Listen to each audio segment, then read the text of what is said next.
weekend saw Intermiami fall out of the playoff picture, but only 2 points separate the team from jumping above the red line, again with 6 games to go in the season. Hello everyone, welcome back to Miami Total Football Radio.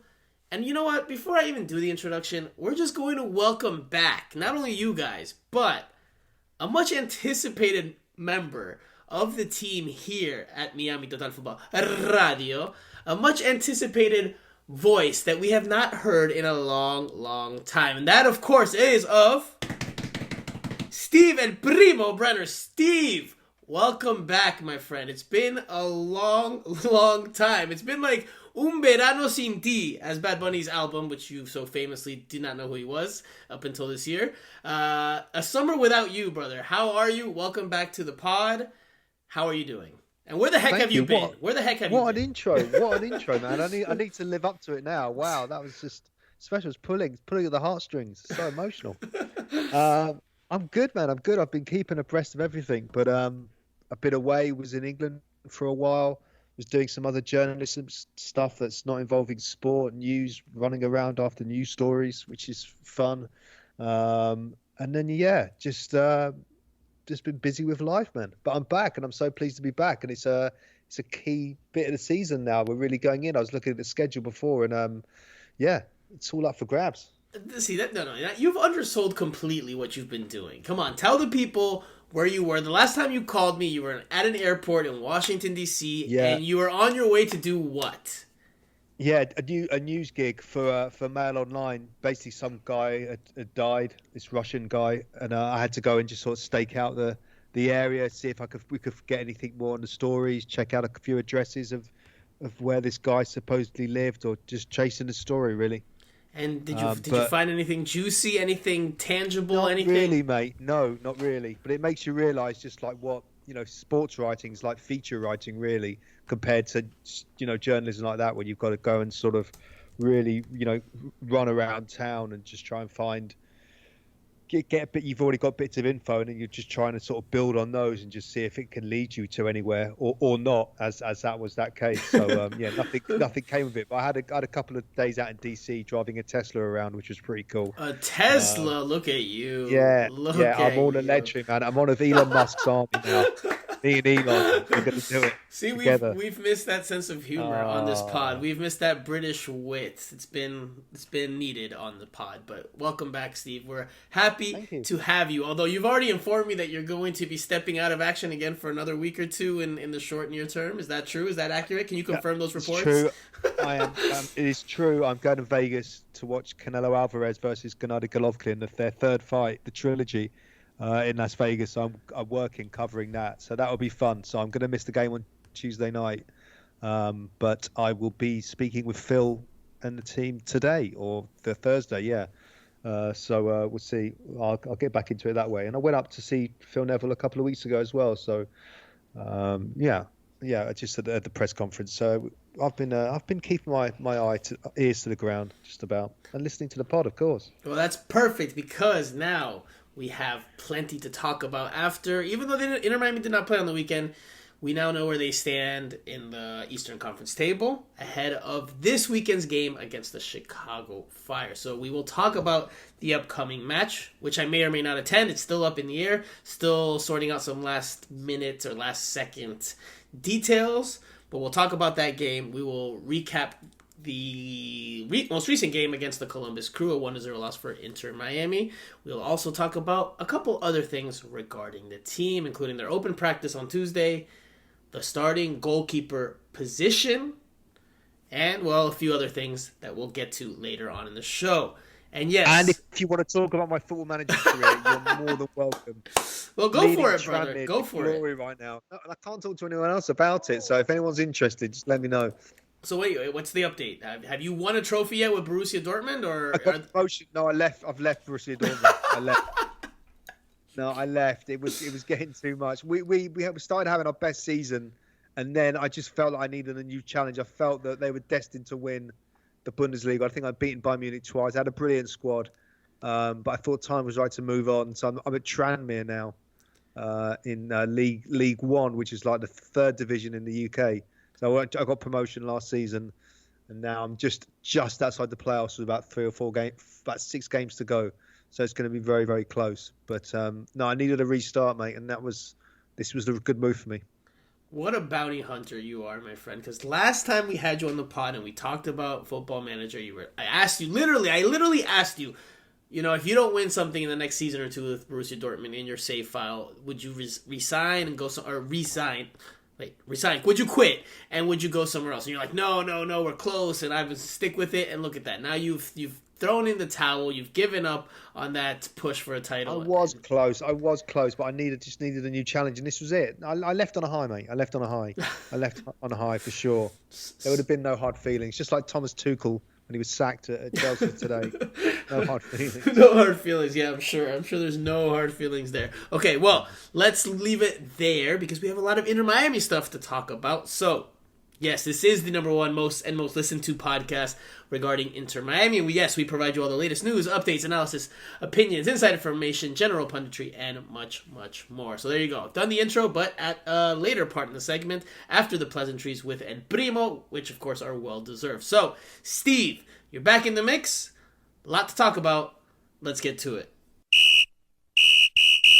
Okay, so normally we start by recapping and analyzing the most recent game. But since that was a week ago, we'll save that for the second segment. We're going to start with an updated look at the playoff picture this week, and we're going to start with the preview of Saturday's game against the Chicago Fire. I just feel like it's a little bit more timely, given that this pod will drop early Thursday morning for most of you. So, let's start with the playoff picture and what it looks like right now and where Inter Miami stands in all of it. So, to summarize, Inter Miami lost last Wednesday away to the Columbus Crew 1-0. Inter Miami did not play over the weekend. So, they sat idly by watching from home as almost all the other teams in the Eastern Conference played. And after the results, after all the games were played, well, Inter Miami dropped to 9th place. They had fallen to 7th after the loss of the Columbus Crew, and then after the weekend, they fell to 9th. So they're in 9th place right now, heading into this upcoming weekend and the game against the Chicago Fire. They sit on 36 points from 28 matches. FC Cincinnati sits above them in 8th with 38 points from 28 matches. The New England Revolution have 38 points, but from 29 matches, so they've played one more.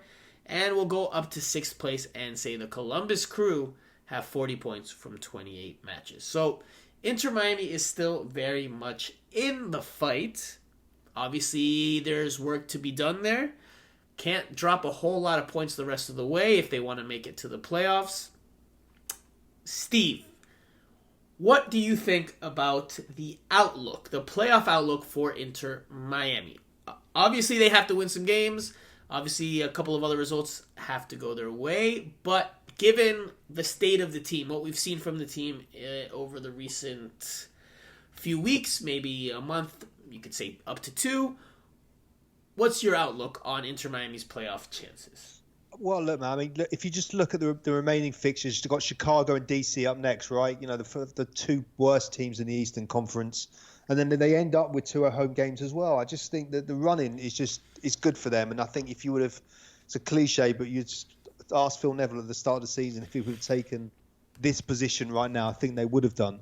They've just got to get the wins on the board, man. But it's not, as we know, it's not. It's nothing's guaranteed, is it? But I think they've shown enough in those last few weeks, even in the couple of defeats, that they've got enough in the tank to at least accomplish the minimal thing, which is getting to the playoffs, and they're in a good position to do so without doubt.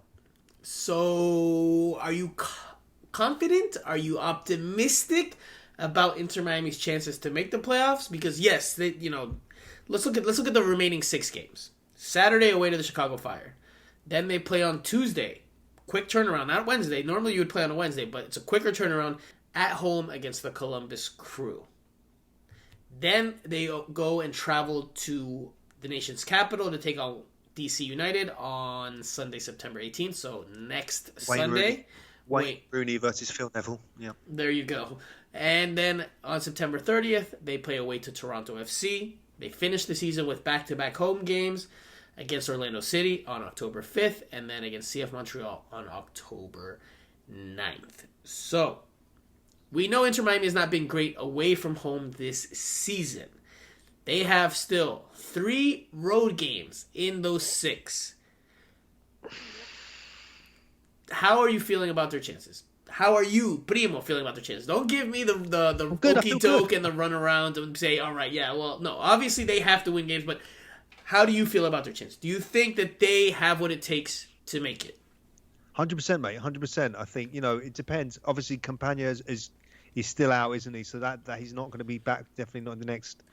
No time soon, is he? Really, I don't think. So that's a blow. But they could have him back for towards the end. We don't know yet. But no, man, you've got to be positive. What about you? So let's see. I think that they're going to make a real push. Look, I've said in recent weeks, and I've gotten into it with Jose and Andrea, that I think Inter Miami looks like a playoff team, just with the way they've been playing, by and large, during this recent 1 to 2 month stretch. They look much better. Obviously, this last game against the Columbus Crew notwithstanding, they didn't have Pozuelo. That's obviously a huge miss. We'll talk about that more when we start analyzing the 2 games a little bit more in more detail. But with him on the with him on the field and with Higuain playing how he's playing, I think they have a good chance, because now they have DP players that are producing like DPs, which is what they needed. And now I think they have a chance. Absolutely, I still won't rule them out and say no way, but I said since the beginning of the season that I don't think this is a playoff team, and I think the hole that they put for themselves, or the hole that they made for themselves early on, I think it's going to be just too big. Just given their away form, given how they've been playing. Yes, it's been good, but on the road they tend to struggle a bit more. They still don't necessarily find ways to win. Again, that game against the New York Red Bulls, going back a couple games now, they actually looked really good, and they played really well for 20, 30 minutes. Some of the best soccer they've played, some of the best football they've played this season. But then Pozuelo gets red carded, and it was, you could say it's unfortunate, or you could say it's a bit careless, or you could say it's a bad call from the ref, however you want to look at it. But it still, to me, shows a sign of a team that on the road still can't quite get it all right. Even when they're playing well, something still happens. Something wrong still happens to the team. So, based on that, look, I think they can beat Chicago this weekend. I think they can and should beat DC United on the road. Those are 6 points. I mean, those are 2 big road games. 6 points right there, away from home. It's going to come down to, can they beat Toronto in Toronto? Can they beat Columbus in Miami? Can they beat Orlando City? And then can they beat Montreal? 3 of those games at home, or all 3 of those games at home, are against opponents higher up the table. And then you also have away games in the away form that Inter Miami has struggled with. But then you've got away games in Chicago, DC, and Toronto, which all those 3 teams are below them right now. So right, but Inter Miami's form away from home hasn't been great. Yes. And look, again, I still think, against Chicago and DC, I think you need 3 points there at both. That's just me. That's just me. Toronto, okay. I mean, obviously, we'll see what the circumstances are, 3-4 games from now. But a draw in Toronto with the team that they have, I don't think that's the worst result in the world. But look, I'll simplify it and say this. I think Inter Miami and Toronto FC, if the season was a little bit longer, let's say if there were another 6 games added to these 6 games, I think both of those teams could make the playoffs, because I think they have enough talent to do so. I just think that they both put themselves in such a big hole that it's going to be a real tough ask for them to make the playoffs, given the games that are left on the schedule. They'll put up a fight, I'm sure, but unfortunately, I don't see, for the listeners, I don't see Inter Miami making the playoffs. I think they'll just miss out. But hey, I could be wrong. Maybe they win 5 out of these 6, they tie 1, or they just drop 1, and other teams drop their games. Because look, Inter Miami's destiny is not totally in their control anymore, right? Their destiny is not in their hands.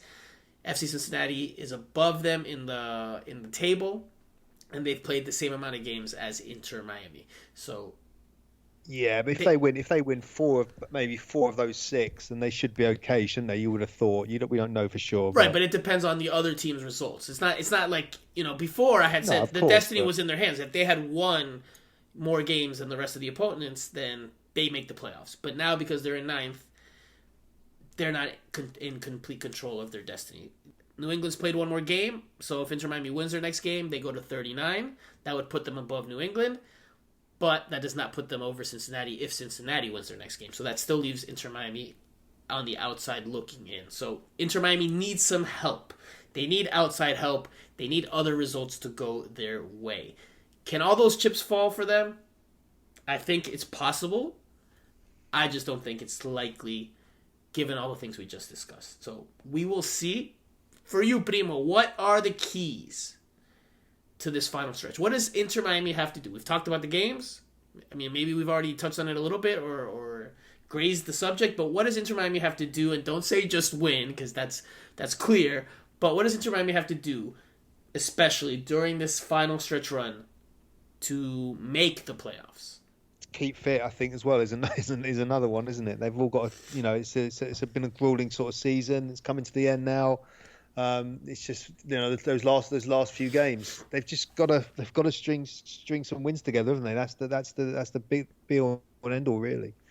And I guess Higuain. There's that whole thing now where it could be his last season, or we don't know yet, and everything like that. So there's all these little subplots that are just around it, but he needs a big performance from Pozuelo as well, and him and Higuain. So they need to step up. What about all right? So because we've talked about, I mean, they need results at home and away. It's not like they're just going to be either they win their 3 away or they win the 3 at home and they're in. They're going to need results in both. It's tough, man. It's really tough to really try to analyze. Yeah, it's we didn't even talk about Toronto. Toronto's in 10th place. They have 34 points from 30 games. They only have 4 matches left. The task is probably going to prove too large for them. They would need a lot of outside help in addition to winning out or being close to winning out. So Toronto's probably not going to make it. Inter Miami has more of a chance. Campana back for DC, do you think? That's what Phil Neville said after the open practice on Tuesday at Drive Pink Stadium, that he thinks they're targeting Leonardo Campana for the game against DC United. It's possible. We'll see, because if he's not fully healthy, I mean, are you going to really push him? Exactly. World Cup dream as well in the balance. Exactly. So we'll see how it goes for him. I think that even that could be a little bit too optimistic. Sorry. That's just me from the outside, given that he just resumed some level of training with the team.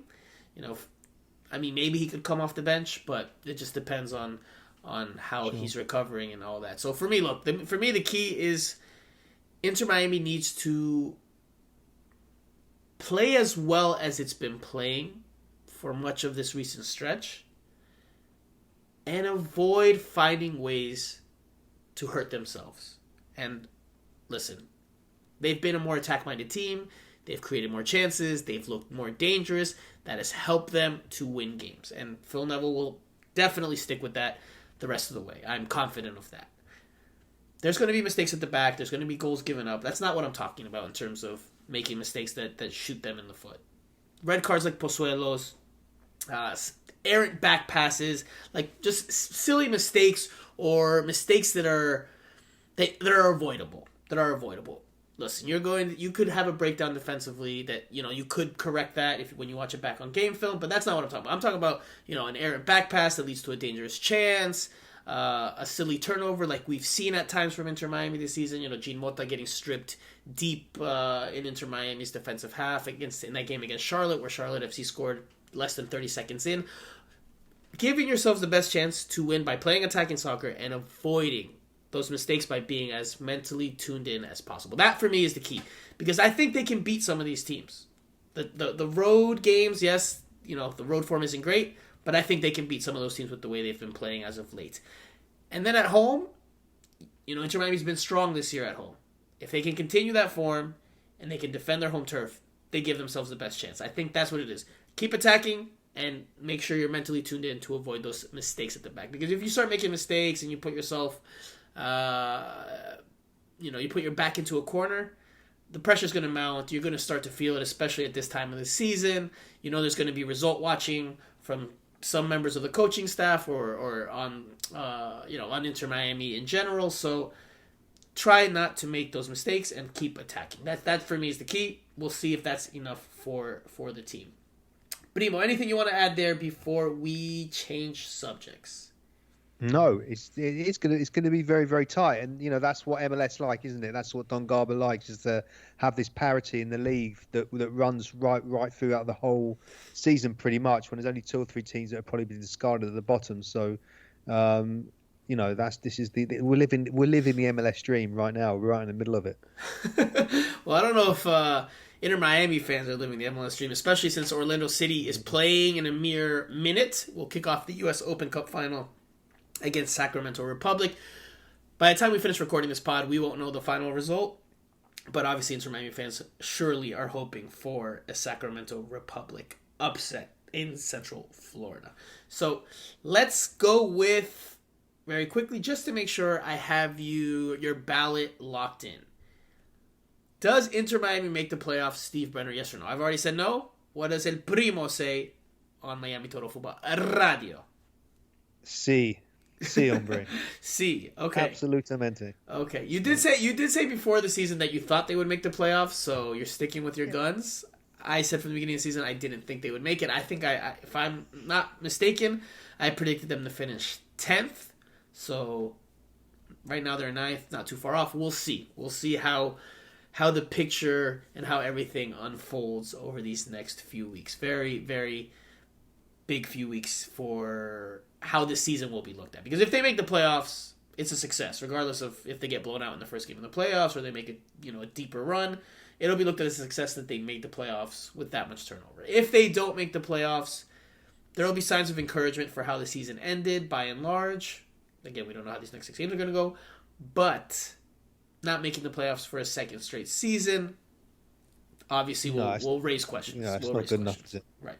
Especially for a team as ambitious as Inter-Miami is. Okay, let's switch gears to this weekend. Inter-Miami visits the Chicago Fire. Excuse me, I'm overcoming a little cold here, so if I'm mispronouncing, doing it right now. If I'm mispronouncing some things and I sound a little bit under the weather, well, that's because I am a little bit. So anyway, Inter-Miami takes on the Chicago Fire on Saturday. That game is at 8 p.m. Eastern Time here in South Florida, and that game is being played not at Soldier Field, but at Toyota Park. So it'll be played at the soccer-specific venue all the way out in Bridgeview, Illinois. I know some of the supporters groups are having some fans in attendance, so there should be some Inter-Miami representation in the stands. Now, there's a few good subplots into this one. We talked about, obviously, the playoff picture. Chicago Fire are still fighting for their playoff lives, although they have 32 points from 29 games. They're 6 points off the playoffs with 5 left to play. Probably not going to happen for them, but they're still in it, so they still have something to play for. They'll still play most likely their starting lineup, and they're at home. Their record this season is 8 wins, 8 draws, 13 losses. They have scored 28 goals and given up 38. So they don't score a whole lot. They do lose a good bit as well. So this is a winnable game. Right, Primo? This is a winnable game for Inter-Miami. Yes or no? 100%. Yeah, absolutely. They've got to go there and just, put Chicago under pressure. But they're a team that sort of, pick up the tempo straight from the off. But as you said, it's not, nothing's ever guaranteed, is it, with this team? You just never really know. But yeah, on paper, without a doubt, when you look at what's been happening in both camps in this season, they should go there. It should go there and get a win. Inter-Miami's going to attack. I'm fully convinced of that. I don't think it'll be like the game against the Columbus Crew, where they were a little bit more pragmatic and a little bit more direct. Listen, Alejandro Pozuelo is back in the mix for Inter-Miami after serving his 1-game suspension for that red card he received against the Red Bulls. That's a massive, massive boost for the team because now they have their playmaker, the player that can pull the strings, that can score goals himself, that's a threat, and that understands and has very good chemistry with Gonzalo Higuain. So I think having him will absolutely help, and obviously Phil Neville will look to attack with him on the field, and they'll look to try to outscore and outgun the Chicago Fire as opposed to maybe, trying to outscore them from a more defensive mindset. So expect Inter Miami to attack. I fully do. Now it just depends on, can the defense do its job? Can it hold up? Can it do enough? I think that they can. I think that they will. So I'm taking Inter Miami to come out on top in this one. Primo, what's the key to the game for you? What does Inter Miami have to do? And don't tell me they need to outscore the other team. I will give you my key to the game as well. But I just want to hear your key to the game in general. What does Inter Miami need to do on the field, besides score more goals, to come out on top in this one? I think that's it. If getting ahead early, imposing themselves, having that high tempo game straight from the off. I think to put the pressure on early on. I think if they can start well and get ahead, manage to sneak a goal or two, then I think that'll put them in control. I think the longer it goes 0-0, then the more dangerous it could be for Chicago to break away and do something. So they've got to start well, man. They've got to start well. I like that key to the game because that was very important for them against the Red Bulls. They got off to a pretty good start in terms of the run of play. They didn't score from the run of play, but they got a goal from a free kick in the 19th minute. So, that had them flowing. That had them full of confidence. They looked really, really good up until that red card, which then sunk them and doomed them to a defeat. So, I like that. I will agree with that. Be the team that dictates the tempo, win that midfield battle, put the Chicago Fire on their heels, and obviously score at least a goal, if not two. And that way, the other team, the Fire, will be the ones playing from behind. They'll have to force the issue. They'll leave spaces in behind. That would be perfect for the likes of, Ariel Lassiter, or maybe even Corentin Jean, Coco, if he gets the start, which is a possibility maybe. So absolutely agree with that, as well as win the midfield and dictate the tempo. Make sure you're the team, even though you're playing away from home, that is setting the tone. There is another subplot in this game. There is another one that we haven't talked about and that I think has been overlooked by and large by, I don't know if I want to say local media, but by national media in general. And that's that this is the first time Inter Miami will play the Chicago Fire since the season opener. Way back in March, if I'm not mistaken. And that after that game, let's not forget that Chicago Fire player Fabian Herbers went on an absolute rant and blasted Gonzalo Higuain on a podcast. And we talked about this many months ago when it happened. He went on a tirade about how Higuain had poor body language and how he would hate to play with him. And he had a lot of choice words for Higuain and essentially called him out.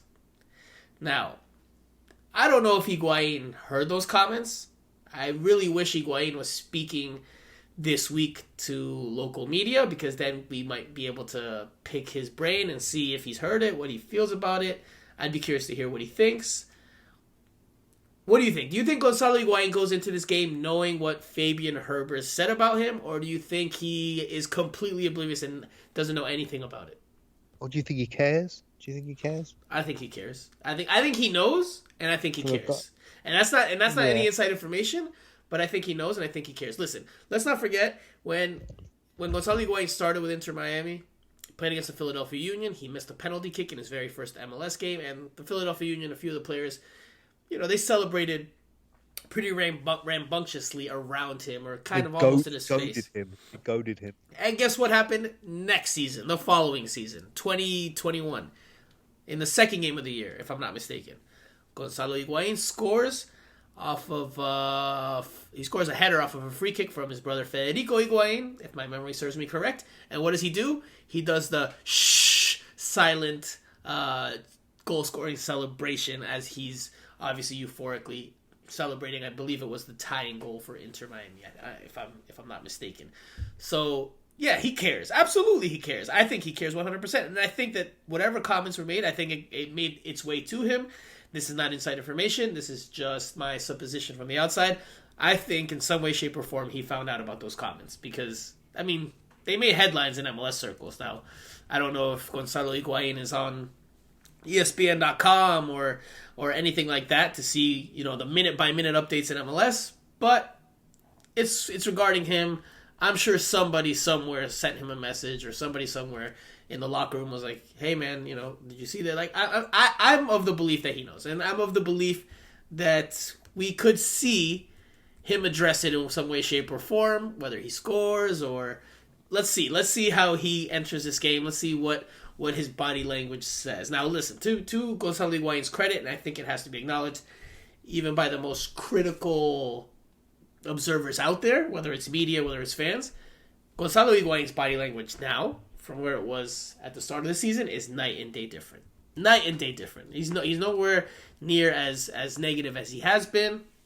He seems much more positive. So I expect that to still be the case here, but let's see if he has a little extra pep in his step, or if there's any 50-50 battles with Fabian Herbers in this one.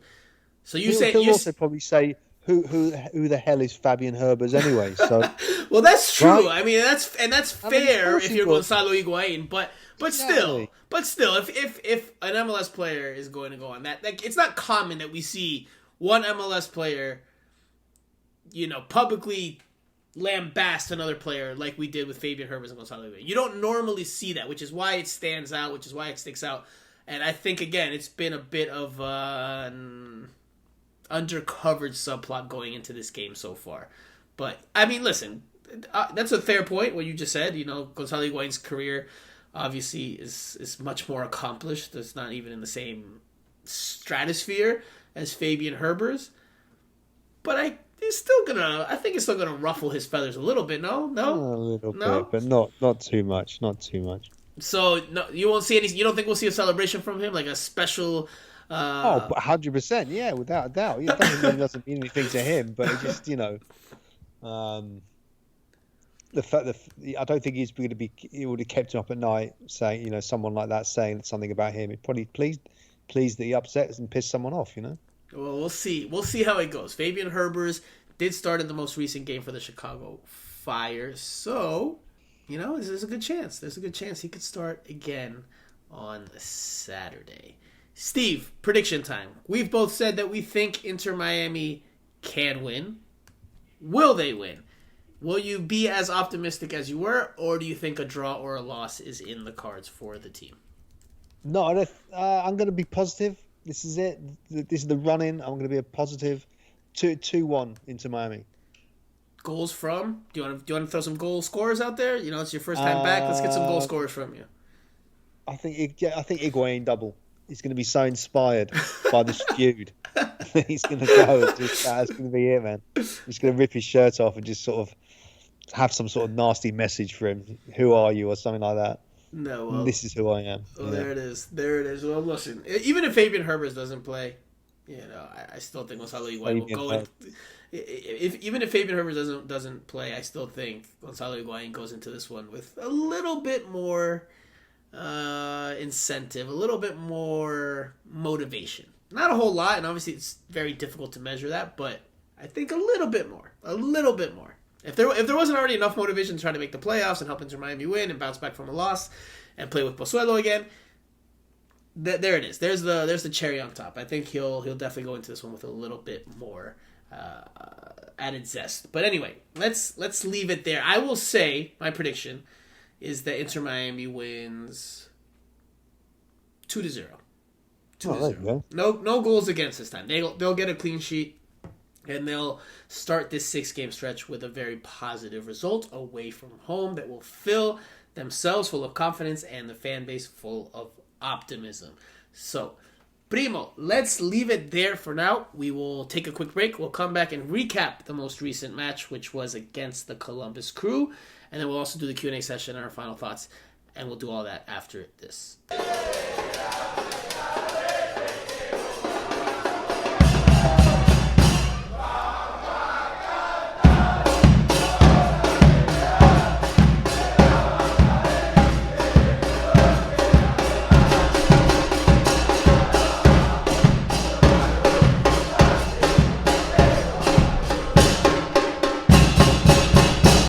Okay, so time to recap and analyze the most recent game, which was a 1-0 loss for Intermiami away to the Columbus Crew at Lower.com Field in Columbus, Ohio.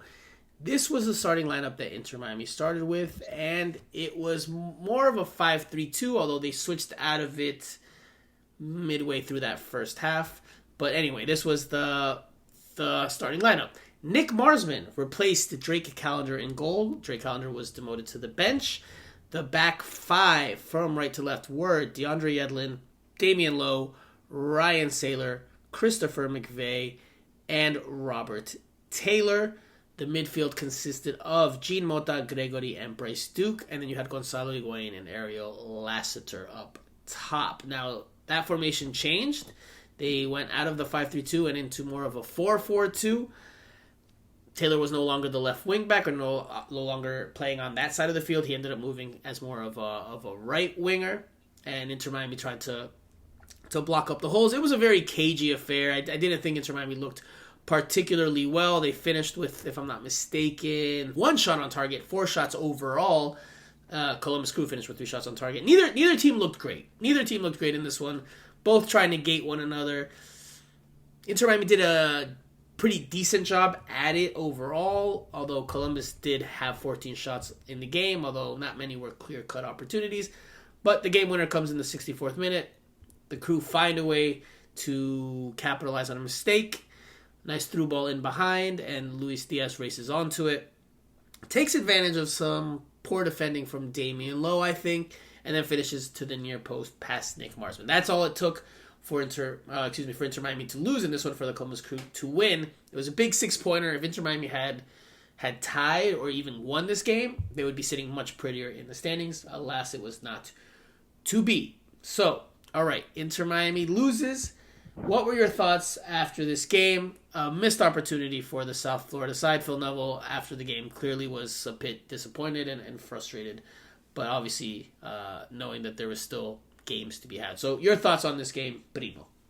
Yeah, well, I mean, they obviously missed Pozuelo, didn't they? I mean, but it was a key game, wasn't it? Really, when you look at the table now with them in Columbus in 6th, Miami in 9th. So yeah, it was just it was disappointing for sure. Now, what did you think about? Let's just quickly touch on some of the points in this game. What did you think about the attack without Alejandro Pozuelo? Because clearly, if it wasn't obvious before this game how big of a factor he is to the attack, how he's the cog that really helps everything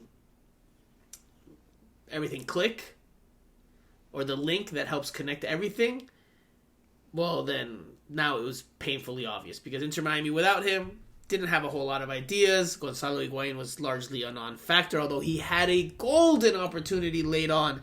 I won't say golden. It's not golden. It was a very good half chance. And he tries to shoot it on the half turn, but he can't direct it on frame. He shoots it high and wide of the goal. So no equalizer for Inter Miami. Had they pulled that one out, again, would have been a big boost for them, not only in terms of the standings, but I also imagine in terms of the confidence, especially not having to go into the weekend, having to deal with that bitter taste of defeat. But anyway, again, from the run of play, not a whole lot from the team. Bryce Duke, who started, didn't look particularly great. Gene Mota had a couple of nice passes. Robert Taylor, not involved enough. It was just a poor showing from the attack overall, and obviously, again, Pozuelo, I think, is a big explanation and a big reason for that. So, again, that's very good news that he'll be back in the mix for this weekend. Now, let's go to the defensive side, because I think, more of the responsibility for not winning this game is on the attack, because they just couldn't generate much with the ball. They never really got into a rhythm. They never really found their footing. So I would put more of the defeat on the attacking part of the team than the defensive side, because against Cucho Hernandez and Luis Diaz, Darlington Nagbe, the defense, even though they gave up shots at times, they were pretty stingy for the most part. Again, Columbus only finished with 3 shots on target. So I think the defense didn't have a terrible game. But they had the one breakdown, or the one mistake, that Columbus could capitalize on. And that's a through ball that's played in down the right side, past Christopher McVeigh, who gets, le ganan las espaldas, so they made the run in off the back shoulder and they beat him to the space in behind.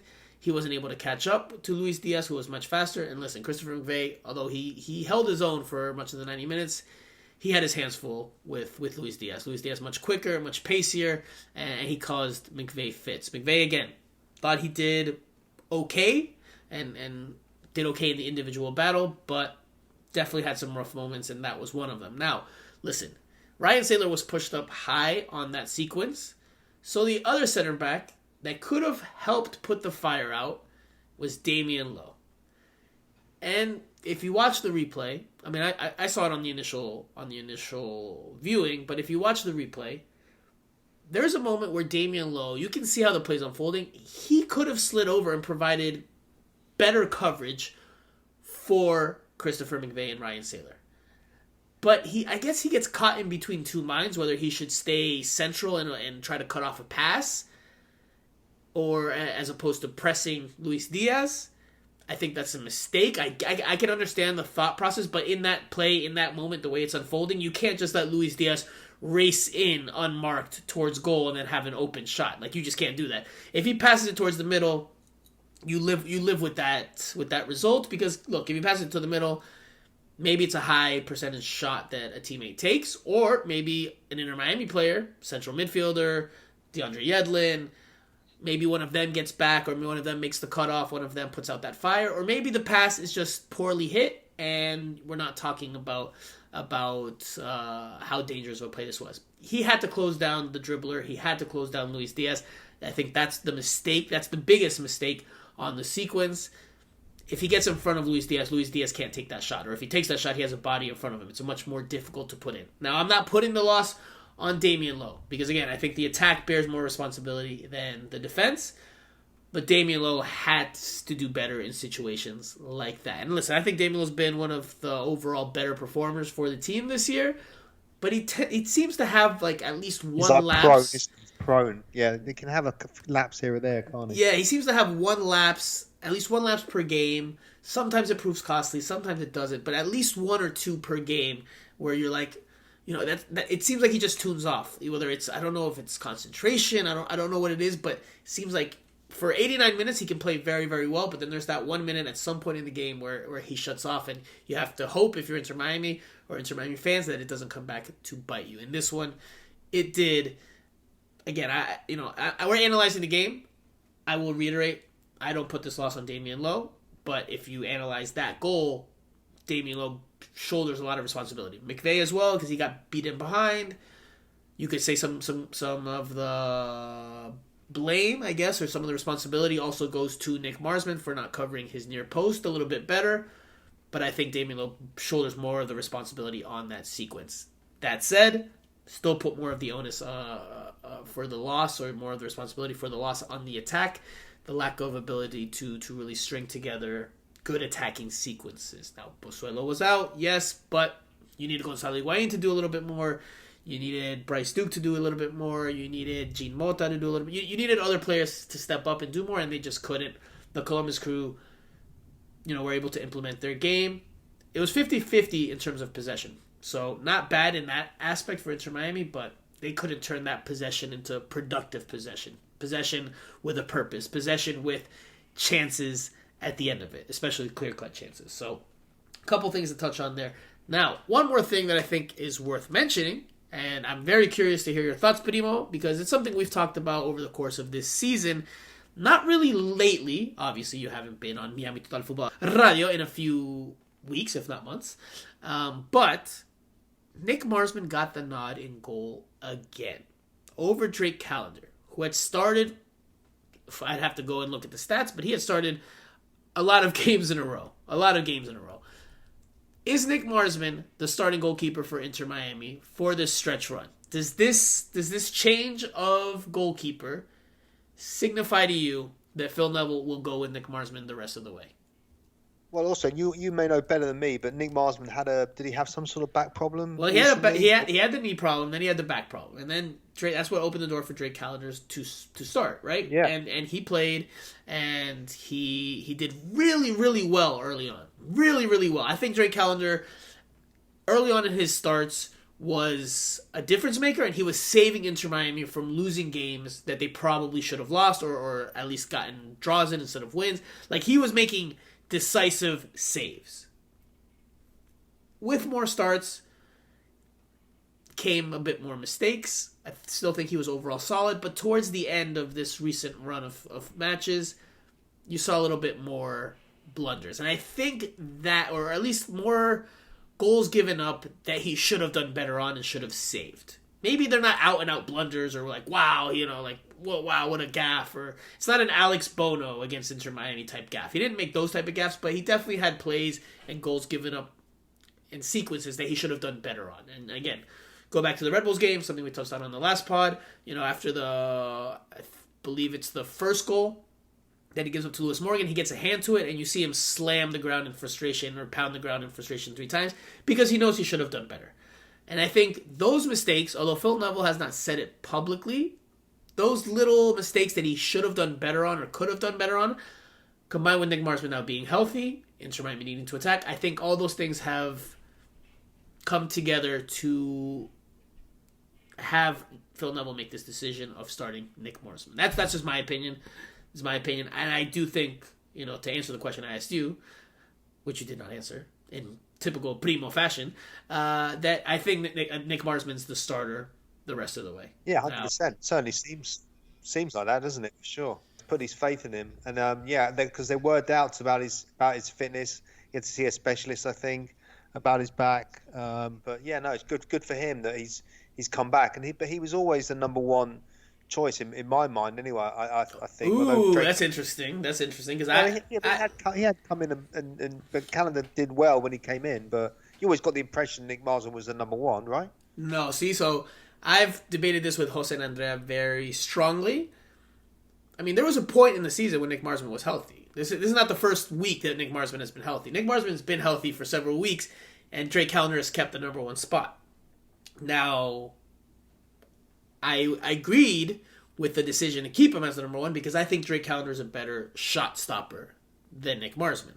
I think Nick Marsman clearly is more technical and better with his feet, has more experience, all the attributes we've talked about in the past. Actually, we had our special guest Miguel Paz on last week, and we talked about it as well. We both thought that Drake Calendar was the guy for the rest of the way. We didn't see Nick Marsman getting back in there, but he did against the Columbus Crew. And I think that signals that he'll start the rest of the way. I just don't listen. I mean, you can disagree with me or tell me if you think I'm wrong.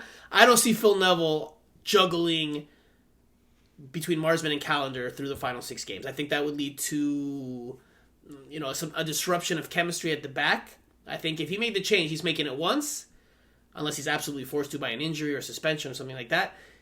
Otherwise, I think he's sticking with Marsman the rest of the way. For his experience, for his ability to hit passes out of the back and to add to the attack, which Inter Miami, again, we assume that they're going to continue to attack.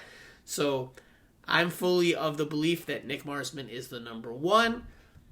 Do I agree with that at this point? I would say yes. Because Drake Calendar's form had slipped. He was not making some of the more, I don't want to say easy saves because they're not easy saves, but some of the saves that you might expect him to make or that he was making early on. So with that, I think the switch to Marsman, I don't disagree with it. I don't hate it. It's not, but I do think that this is it. You have to ride Marsman the rest of the way, assuming he's healthy and he can play. Because if you start flip-flopping back and forth, well, I think that's going to lead to some disruption in the chemistry, not only in goal, just in terms of the back line and the understanding, and then that can lead to some issues. So Marsman's the guy the rest of the way, I think. I know Phil Neville, after the open practice, said, the best man for the job will play, and, he was very diplomatic in his response, but I don't see him, going back and forth between the two. Do you? What do you think? Do you see Nick Marsman as a goalkeeper the rest of the way, regardless of what happens? Or do you think there's a chance? Do you think there's a chance that Phil Neville, as the head coach, could make a decision where, okay, one game he starts Calendar, one game he starts Marsman? Do you see that at all being a possibility? And that doesn't. It very rarely happens that, and normally for like a cup match or a different match, they will, managers will change the goalkeeper. But for the most part, certainly in my wonderful managerial career, I never changed the goalkeeper. And you just don't. I guess you want that just to have that solid sort of feel of having a guy that you can really trust at the back. So he's clearly trusting now Nick Marsman. Like you say, he gave Calendar a good run, and maybe just a few mistakes crept in, and he just wanted to freshen it up for now that he knows that he's fully fit and's got over his problems or whatever he was going through. So I would be surprised if he changed it again, but just I guess form dictates as well. If Marsden has an absolute stinker, then of course he's going to get back in. But that's what it is, isn't it? It's just about to breed competition for places in the squad, going for it right at the end. I know I call you Phil Neville's lawyer, but did you guys go to the same school? Did you guys study the same diplomacy class, or because you just gave no. Listen, no. Is Nick Marsman the goalkeeper the rest of the way as long as he's healthy and available? Yes or no? Don't give me even if he has a stinker. Even if he has a stinker, do you think he stays in goal? I think he stays in goal. I just can't listen. There's a saying. There's a saying. Si tienes dos arqueros, no tienes ni uno. If you have two starting goalkeepers, you don't have one starting goalkeeper, because the goalkeeper position doesn't get changed often. It just doesn't happen. If it happens, it's because one goalkeeper is not playing well, right? It's not like field players where you can find a way to fit them all in there, right? You could do a rotation. We've seen different things in different circumstances, and yes, there are teams that have two, around the world that have two very high caliber goalkeepers, and that's not what I'm referencing here when I say that comment. It's more that if you're going back and forth between one and the other, and you don't have an established starter, then you really don't have a true number one. So I just don't see that back and forth happening. Look, if Marsman has two really bad games, then where he he se come un par de goles, where he has a few blunders, then maybe Phil Neville will have to be forced into really thinking about it again. But assuming he just plays, to his level, I'm not saying he plays spectacular, he just plays to his level, maybe gives up a goal here or there that you think he should have done better on, I still think he's the starter the rest of the way. I think because of his experience, because of the situation that Intermiami is in, I think Phil Neville will put a lot of trust in that, in addition to Drake Calendar's form dropping. Because if Drake Calendar had been playing as of late, as well as he had been playing when he started, getting the nod for Intermiami back in, what was it, May?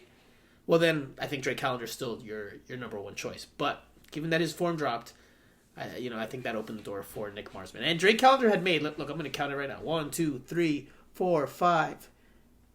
Oh, wait, I counted an Open Cup game. Let's just count MLS games. 1, 2, 3, 4, 5, 6, 7, 8, 9, 10, 11, 12, 13, 14, 15, 16, 17, 18 games in a row he had started for Inter Miami. So clearly he was the number one at points where Nick Marsman was healthy, but now things have changed. So fully expect Nick Marsman to get the nod the rest of the way. Let's leave it there. Let's switch to our Q&A session, Steve. Let's do it very quickly. We'll just tackle a couple. Okay, so and you'll go first here because, well, you're back. So people want to hear your voice. People want to hear that English accent. So let's go with Eric Yanis. Any comments on the Orlando cheating news? So if you're unfamiliar with what that means, I will break it down for you. Orlando City was caught spying on Sacramento Republic's training session in Market in Central Florida the day before their Open Cup final, which is being played right now as we speak. What are your thoughts on that? I know something similar like this happened with Bielsa when he was coaching Leeds in England, so I'm sure you have already somewhat of an opinion in general about this situation, but what do you think about an MLS team spying on a USL team the day before the US Open Cup final? Well, I mean, any way to get an advantage. You're right. Yeah, Bielsa, when he was at Leeds, sent some guy out into the bushes to watch Derby County train. I think so. And yeah, I think if you probably speak to a lot of managers, and they would say they would always have some sort of spy in the camp or eyes on training somehow. But it's just when they get caught, it's kind of eye-opening. You're just like, wow, really? They've really gone to do that. Especially the MLS team as well, being up against the USL, but it's the cup final, so it's fair enough, I guess. So, but I didn't see everything in complete detail. Was there a resolution in the end to the story? So U.S. Soccer was apparently aware, and U.S. Soccer was looking into the allegations, but the game has gone on. So Yes. whatever punishment could be handed down, whatever, it won't affect the final. I can't imagine that they're going to be retroactively saying, all right, well, you spied, so you lose. No, it'll be some slap on the wrist or something simple. Listen, I agree with you that, look, this is professional sports, teams will take whatever advantage they can take. That happens on the field, so it's going to happen out of the field. Let's not pretend like we live in a world where people follow all the rules and they don't try to skirt any of them. Like, that's just not realistic. Let's leave it there. We'll go to the next question. It comes from Dos Knows, does Phil need to start Corentin John? I feel like we are not getting much from Lassiter, Emerson, and Vasilev down the stretch. Primo. You've seen more of him than I have recently, Corentin Jean. How's he looked? So he hasn't gotten a whole lot of minutes. He's played here and there. Against the Red Bulls, he had a lengthier cameo, but it was with 10 men. So he hasn't had like a full, like, proper run out to really establish like what he can do. I will say, does he deserve a start? I don't know if he deserves a start because we haven't seen enough from him in games, but I think he's probably on the verge of getting a start, or he's as close as he's been to getting a start because he's healthier now. And because the other players aren't necessarily producing at a rate that you need them to. And we didn't touch on this play in the Columbus Crew game when we did the analysis there, but there was one play late on where a ball, I can't remember if it was Gene Mota, but I think it's Gene Mota, plays a sublime ball in to Indiana Vasilev in stride. If Indiana Vasilev brings it down with a classy first touch, he's got a great look on goal to equalize. But he brings the ball down and it gets very far away from him. Pretty rough first touch, a pretty poor first touch, and the fire is put out by Columbus Crew goalkeeper Elo Room, who just gets on the ball. The danger was averted just because of that very poor first touch. Now, a player with a little bit more technique, player with a little bit more composure there, maybe some with more experience, maybe they're able to bring that ball down, maybe they're able to finish it. Obviously, it's a tough ask. You need some quality. You need to be able to do that, especially late on, quality and composure. But those are little details that make the difference between a decent player to a good player, and a good player to a great player, and a great player to an amazing player. Little details such as that. So I think Corentin John could be in line to start one of these next 6 games, especially if the other wingers don't produce. Maybe as soon as this weekend. I don't know if Phil Neville has seen enough in games to trust Corentin John to say, all right, we're starting him now on the wing. But I have to imagine the Frenchman is close, given the production of the other players. Lassiter has, in spurts, been a bit better as of late, but you're not getting enough from the other wing. Even Robert Taylor, who's been playing as a wing back, also as a winger, just not getting enough out of him either. So Corentin John could be close to a start, in my opinion.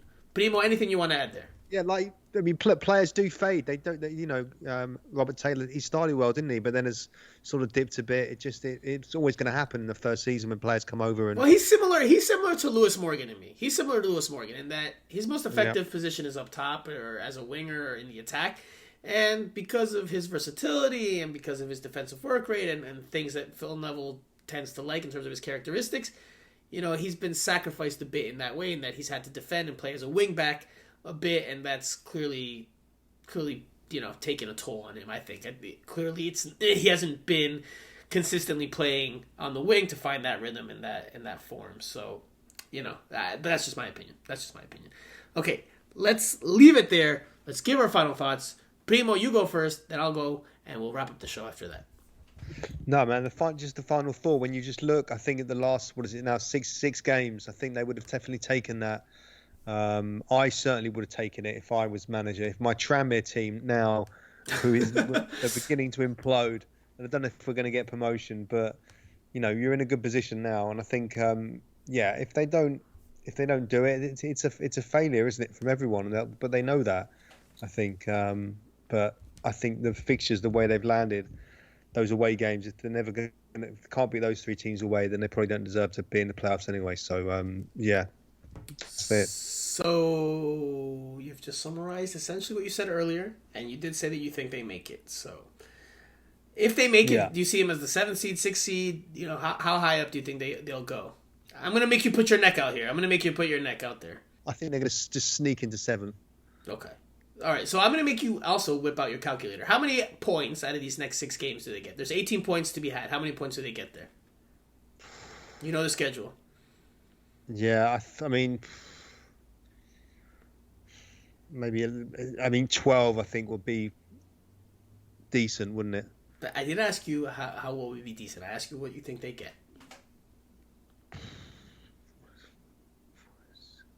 Well, 12 will take them to 48. I mean, it's going to be tight, isn't it? They're going to have to do something like that. And when you put it down, when you look at it like that, it's like, that's going to be quite a big ask. But it's got to be done, isn't it? It's got to be done. I'm sure they can do it. Steve, how many points do you think they get? I'm not asking you what they need. I'm asking you what you think they get. From those six games? No, from the 6 games plus the preseason games of next year. Yes, from those 6 games. Let's say 12 points. Okay, so you're gonna go with the number that you think that they need. Okay, all right. 4 wins. 4 wins. 4 out of 6. Yeah, that's actually, I think that's a really good exercise. I think it's a really fun exercise. I would ask the listeners to do it too. I would say pause this now and look at the calendar. And obviously, there will be injuries and suspensions along the way. There will be the return of Campana at some point. But let's just, for exercise sake, let's do it. And I would say they beat Chicago. I don't think they beat Columbus at home. I think they beat DC. I don't think they beat Toronto. Orlando City midweek. I see a tie there. And then against Montreal, they could win as easily as they could lose. So I would say a win just to end the season on a high. So that would give them 3, 6, 9. I give them 10 points out of these next 6 games. I don't know if that'll be enough. I don't think so, but we'll see how it all shapes out. So, final thought for me is that I went to my first theme park in years, man. In years, since I was living in the Northeast. So I can't even remember the last time I went to a theme park. It was probably Six Flags Great Adventure in New Jersey, maybe in 2017, maybe 2018. I can't remember the last time I went to a theme park. But I did so during the long weekend, during Labor Day weekend. I went to Typhoon Lagoon with some very dear friends, and I had a great time splishing and splashing around. I've never been to Typhoon Lagoon before, so it was definitely a fun time. The wave, and by the way, this show is not sponsored by Disney or Typhoon Lagoon, but I was in Central Florida, I was in Orlando. But anyway, yeah, the waves in the wave pool are ridiculous, man. When they get to the big waves, which is like, I don't know, every 10-15 minutes, they're massive though. I've never seen waves that big. People are trying to jump over the wave, and it's like it's practically impossible. You definitely try to ride the wave if you want, because that will take you a good distance. But definitely fun, family fun, and I had a great time. In the wave pool, there you go, mate. In the wave, you're never too old for a wave pool. Hey, man, I'm pretty tan right now, by the way, because I went to Typhoon Lagoon on Saturday, and I went to the beach on Monday, so I am properly tan right now. I look like a nice bloke from Newcastle. So there you go. There you go. No one's tan from Newcastle. Wait, Geordie Shore? Aren't the Geordie Shore people from Newcastle? Yeah, that's fake tan though. Okay, yeah, but you get the reference. Come on. I mean, my tan's actually all natural, baby. But yeah. Anyway, orange.